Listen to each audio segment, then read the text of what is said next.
Okay, guys, great to see you. Pleased that you're here. Crazy, crazy times. I just spent 15 minutes on a YouTube live for my maths group and over explained everything to the point where it's probably not great. So I'm going to try and keep it clear and concise for you this week. Literacy week 9. Task 1.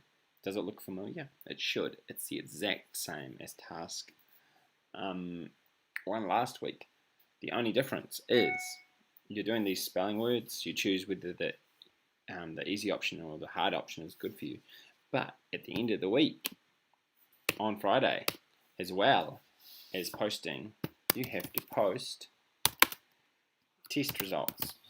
You get a buddy to test you on both weeks' words and post them on your Learn Journal. Your Friday test results. Just keeping a track of that. Cool. Task 2 is task 3 from last week. The key to this is you need to make sure that you have had a look at the one that's appropriate for you by Tuesday, because on Tuesday I'm going to take 2 separate workshops. Those 2 workshops are basically breaking down how to understand these words. You know, what words we find hard, how do we understand them? Just getting to the nuts and bolts of reading these articles. And you're going to have a lot of challenging articles where you're reading stuff that is hard. So we need to know how to do that. And it's about breaking it down into steps. So task 2, if you didn't look at it, it was task 3 last week, but it's pretty simple.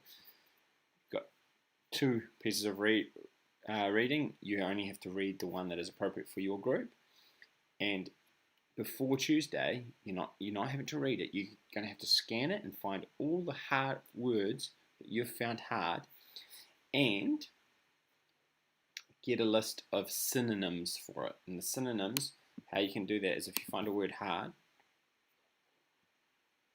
let's say, I'm actually going to grab a word from one of the articles. Click on this article. This is the easier of the 2 articles. The reading one was slightly easier. And I'm scanning it and I'm going, oh, I don't know what profoundly means. So I'm copying it. And then I'm following it by the words synonym. Oh, it's already in my thing. And then it gives you synonyms for profoundly.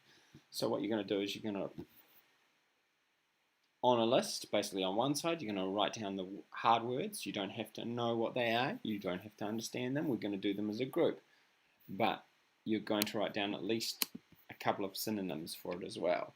Because then everybody in the group, we're going to talk together and we're going to go through and break down those words and then read it as a group and then discuss what the article is about. Okay? So that's the process. By Tuesday, you need to have the words that you found challenging in it. So look through, find the hard words. You don't have to read it. Just, oh, that word, I don't know what that word means. Look it up and find at least one synonym for it. So one side of your list will have the words and one will have synonyms, 1 or 2 minimum. Cool. And then task 3, writing your body. Now your body paragraphs are the TEE paragraphs. So you have a topic sentence, an example sentence, and an explanation sentence. I'm not going to explain that to you again. You can go back and look at week 5 of term 4 explanation on how that works and examples. I have detailed examples and explanation on that in the week 5 live stream and in your week 5 literacy assignment. So if you're puzzled on that, have a go. This is your first draft. Next week our big focus is on rewording them to make them more persuasive. So don't get caught up in wasting too much time because it is your first draft on it. That's it, guys. That's the week. Easy.